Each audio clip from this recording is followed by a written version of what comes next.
इस वीडियो में हम पढ़ रहे हैं क्लास 9th के ज्योग्राफी के चैप्टर नंबर 2 को, जिसका नाम है फिजिकल फीचर्स ऑफ इंडिया। और यह वीडियो नंबर 3 इस चैप्टर का। इसके पहले 2 वीडियोस की मैंने इस चैप्टर के ऊपर। तो देखिए, पिछले वीडियो में यहाँ तक हमने खत्म किया था, यानी कि हिमालय के बारे में हमने पढ़ा था। और इस वीडियो में हम उसके आगे पढ़ने वाले हैं और एक नए फिजियोग्राफिक डिवीजन को पढ़ने वाले हैं, जिसका नाम है नॉर्दर्न प्लेन। तो आइए हम पढ़ते हैं नॉर्दर्न प्लेन को और देखते हैं कि आखिर हमें इस नॉर्दर्न प्लेन के बारे में पढ़ना क्या है। तो देखिए, नॉर्दर्न प्लेन जो हम समझते हैं, तो नॉर्दर्न प्लेन आखिर है क्या। तो नॉर्दर्न प्लेन को सिंपली आप देखें तो इंडिया में वो रीजन जिसमें कि आपका गंगा का पूरा रीजन आ जाता है, या फिर पाकिस्तान में आपका जो सिंध नदी है उसका रीजन आ जाता है, या फिर जो ब्रह्मपुत्र का रीजन है, इन सभी को मिला देते हैं। यानी कि आपका पंजाब, बिहार, यूपी, फिर झारखंड, पश्चिम बंगाल, फिर पाकिस्तान का पंजाब, असम, इन सभी रीजन्स को एक साथ आप अगर मिला दें तो ये पूरा रीजन एक साथ मिलकर नॉर्दर्न प्लेन कहलाता है। अब देखिए, नॉर्दर्न प्लेन जो है उसको 3 पार्ट्स में हम डिवाइड कर सकते हैं, क्योंकि नॉर्दर्न प्लेन जो है वो 3 मेजर रिवर सिस्टम्स से मिलकर बना हुआ है। वो है पहला इंडस, दूसरा गंगा और तीसरा ब्रह्मपुत्र। तो इन तीनों नदियों का नाम सुनते ही एक तरीके से आप समझ गए होंगे कि आखिर ये नॉर्दर्न प्लेन है क्या। तो देखिए, जो पूरा इंडस रिवर सिस्टम है पाकिस्तान का, इंडिया का जो गंगा रिवर सिस्टम है और ब्रह्मपुत्र रिवर सिस्टम है, इन सभी को एक साथ अगर आप रखें तो उसी को हम नॉर्दर्न प्लेन कहते हैं। तो देखिए, इसमें आपका जितने भी ट्रिब्यूटरीज हैं इनको भी हम इंक्लूड कर लेते हैं, यानी कि गंगा के जितने भी ट्रिब्यूटरीज हैं, ब्रह्मपुत्र के और जो इंडस रिवर है उसके ट्रिब्यूटरीज को। तो अब यहाँ सोच रहे हो कि आखिर ये ट्रिब्यूटरी होती क्या है। तो यहाँ पर देखिए, 2 चीजें मैं आपको समझाना चाहता हूँ। पहला तो है ट्रिब्यूटरी और दूसरा है डिस्ट्रीब्यूटरी। इन दोनों चीजों के बारे में आप कई बार सुनेंगे। तो देखिए, ट्रिब्यूटरी क्या होती है। मान लीजिए ये गंगा नदी है और इसमें कई सारी छोटी छोटी नदियां आकर गिरती हैं, जैसे यमुना गिरती है, सोन नदी गिरती है, और भी बहुत सारी छोटी छोटी नदियां जाकर इस गंगा नदी में मिलती हैं। तो वो जो नदियां हैं जो कि किसी खास नदी में जाकर मिल रही, यानी गंगा में मिल रही है यमुना, तो हम कहेंगे कि यमुना जो है वो गंगा की ट्रिब्यूटरी है। तो ये होती है ट्रिब्यूटरी। और इसी को जस्ट अगर हम अपोजिट कर दें, और अगर कोई नदी है वो इस तरीके से बह रही है और वो आगे जाकर कई धाराओं में टूट जाती है, मतलब एक नदी है, गंगा नदी ऐसे जा रही है और वो आगे चलकर इस तरीके से छोटे छोटे कई सारे उसके धारा उससे निकल जाते हैं, तो उसे हम कहते हैं डिस्ट्रीब्यूटरी, यानी उसका एक टूटा हुआ हिस्सा। तो ये दोनों चीज़ों को आपको समझना बहुत ही ज़रूरी था। तो हम आगे बढ़ते हैं और इसी को देखते हैं। तो देखिए, ये जो पूरा रीजन है, यानी नॉर्दर्न प्लेन की जो हम बात कर रहे हैं, ये बहुत ही कंप्लीटली एलुवियल सॉइल से भरा हुआ है। एक तरीके से हम कह सकते हैं कि एलुवियल सॉइल से ये बना ही हुआ है। और यहाँ पर जो एलुवियम का डिपॉजिट है, ये आपके हिमालयन से जो नदियां बहती है या फिर नदियां आती है उनके द्वारा लाया गया है, और ये करीब मिलियंस ऑफ ईयर से ये जमा होते होते धीरे धीरे ये पूरा रीजन बना है। और ये जो पूरा रीजन है ये बहुत ही फर्टाइल प्लेन है, और इसका जो स्प्रेड है, यानी जो नॉर्दर्न प्लेन है, वो 7 लाख स्क्वायर किलोमीटर में फैला हुआ है। और ये जो प्लेन है ये करीब 2400 किलोमीटर लंबा है और करीब 240 से 320 किलोमीटर चौड़ा है। यानी कुछ जगहों पर ये 240 किलोमीटर चौड़ा है और कुछ जगहों पर 320 किलोमीटर चौड़ा है। और ये जो रीजन है ये बहुत ही डेंसली पॉपुलेटेड है। तो अगर आप इंडिया का मैप देखें या फिर इंडिया का अगर आप पॉपुलेशन डिवीजन देखें, तो आप पाएंगे कि यूपी में जो पॉपुलेशन डेंसिटी है, बिहार में है, या फिर इस पूरे नॉर्दर्न रीजन में जो पॉपुलेशन डेंसिटी है वो आपको दूसरे रीजन के मुकाबले ज़्यादा देखने को मिलेगी। उसका रीज़न ये है कि देखिए, ये जो इलाका है ये यहाँ पर रिसोर्सेज बहुत ज़्यादा हैं, यहाँ पर कोई भी व्यक्ति आसानी से खेती कर सकता है, अपने जीविका को चला सकता है। तो इसलिए पहले के लोग इस इलाके में आकर ज़्यादा बसे। तो देखिए, ये जो पूरा रीजन है ये रिच सॉइल यहाँ पर मौजूद है, यानी कि इस पर आप बहुत ही आसानी से खेती कर सकते हैं, और बहुत ही एडिक्वेट अमाउंट में यहाँ पर वाटर भी मौजूद है। और ये एक बहुत ही एक तरीके से फेवरेबल क्लाइमेट है एग्रीकल्चर के लिए, और इंडिया का एक बहुत ही प्रोडक्टिव एरिया है। तो इसके बाद आगे बढ़ते हैं और देखते हैं। तो देखिए, यहाँ पर एक इमेज दिखाया गया है नॉर्दर्न प्लेन का, जहाँ पर कुछ लोग जो है वो अपने खेत में काम कर रहे हैं, खेती कर रहे हैं। तो देखिए, जो रिवर्स है नॉर्दर्न प्लेन में वो एक तरीके से आपके माउंटेन से आते हैं। नॉर्दर्न प्लेन में अधिकतर जैसे कि गंगा हो गई, यमुना, और भी बहुत सारे रिवर जो है वो आपको हिमालय से आते हैं, और ये एक तरीके से डिपोजिशनल वर्क में लगे हुए हैं, यानी अपने साथ जो वो डिपॉजिट लाते हैं, यानी कि एलुवियम सॉइल लाते हैं या फिर जो कण लाते हैं उसको वो इस पूरे रीजन में डिपॉजिट कर देते हैं। In the lower course due to gentle slope the velocity of the river decreases which results in the formation of riverine islands. तो देखिए आप इस चीज को मैं थोड़ा सा क्लियर आपको समझाने की कोशिश करता हूँ।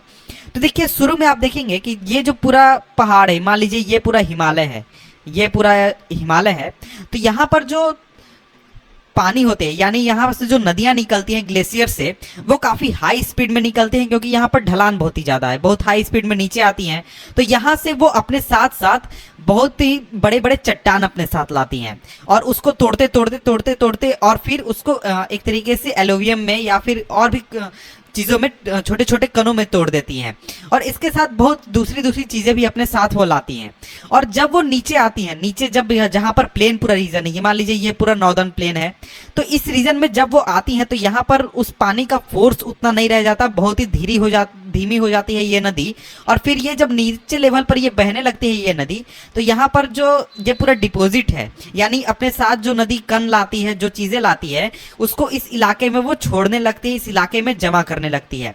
तो इस वजह से देखेंगे कि आपको कई जगहों पर रिवराइन आइलैंड्स देखने को मिलेंगे, यानी नदियों की वजह से बनने वाले आइलैंड्स आपको देखने को मिलेंगे।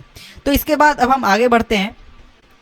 तो देखिए जो नदियां हैं वो अपने लोअर कोर्स में वो कई सारे चैनल्स में टूट जाती हैं डिपोजिशन की वजह से, जो एक तरीके से गाद हम कहते हैं, गाद की डिपोजिशन की वजह से, और इसी को हम डिस्ट्रीब्यूटरीज कहते हैं। यानी कि एक नदी ऐसे आई और वहां पर कुछ डिपॉजिट हो गया और इससे अलग होकर एक धारा बहने लगी और एक और धारा बहने लगी, तो बहुत सारे धारा बहने लगे, तो उसमें वो उन सभी को हम डिस्ट्रीब्यूटरी कहते हैं। यानी इसको डिस्ट्रीब्यूटरी, इसको डिस्ट्रीब्यूटरी, सभी को डिस्ट्रीब्यूटरी कहते हैं। यानी एक नदी से अगर कोई धारा अलग निकलती है तो उसे हम डिस्ट्रीब्यूटरी कहते हैं, और कोई धारा जाकर नदी में मिलती है तो उसे ट्रिब्यूटरी कहते हैं।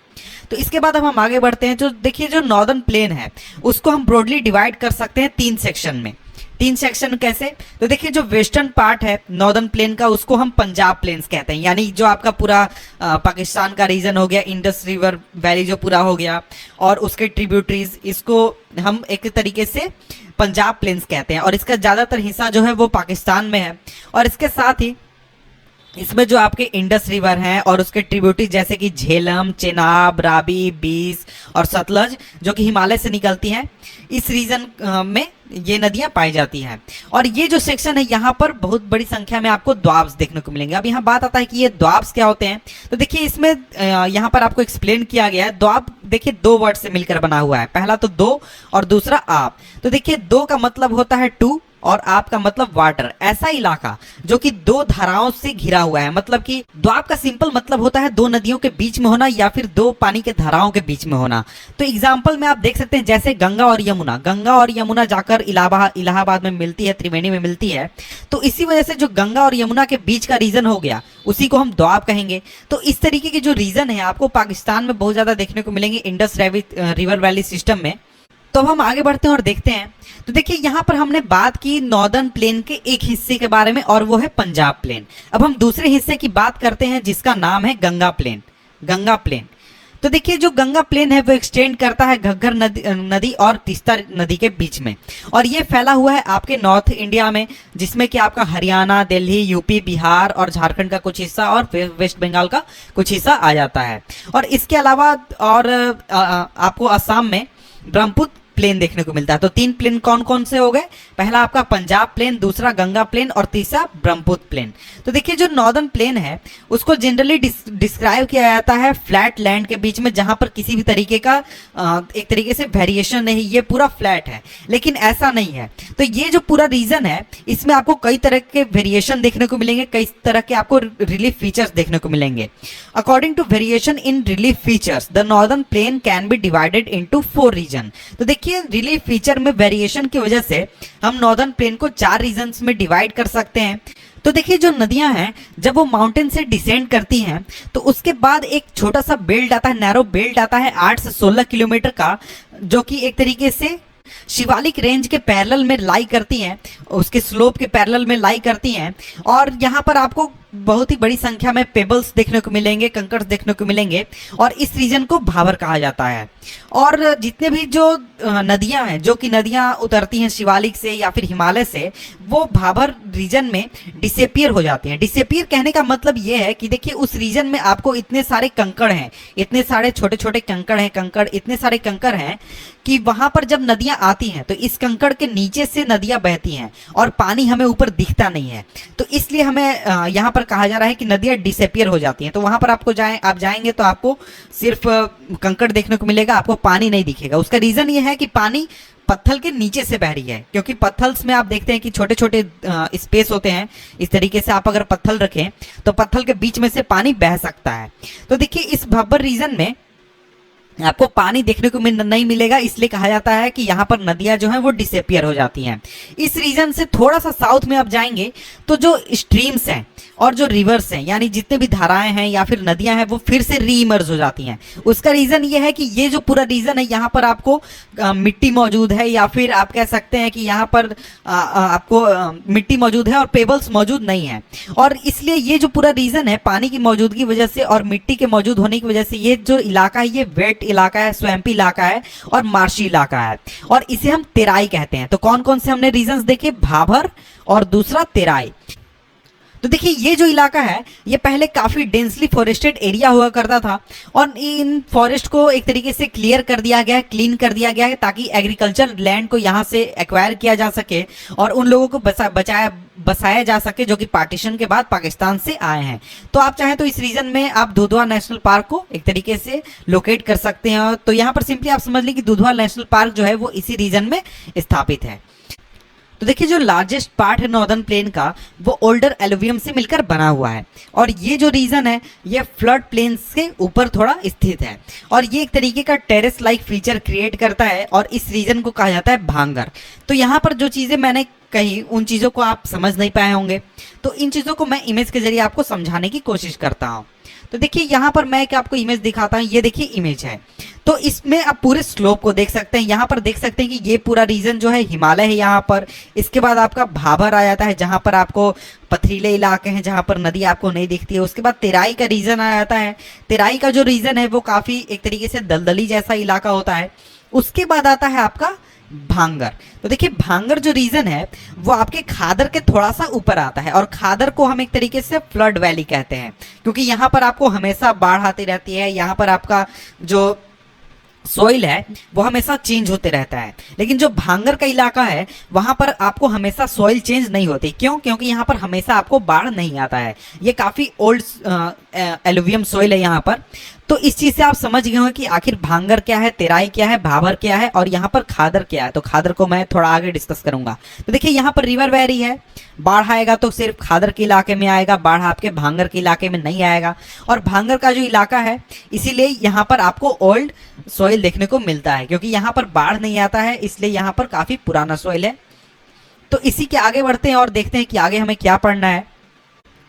तो इस रीजन में जो सॉइल है वो कंटेन करता है कैल्केरस डिपॉजिट, जिसे कि इस रीजन में कई रीजन में कंकड़ भी कहा जाता है। कैल्केरस से कहने का मतलब हुआ आपको कैल्शियम कार्बोनेट यहाँ पर आपको बहुत ही ज़्यादा मिलता है। तो देखिए जो नए और यंगर डिपॉजिट है फ्लड प्लेन्स के, उसे खादर कहा जाता है। तो यह अभी आपको मैंने बताया कि खादर क्या होता है।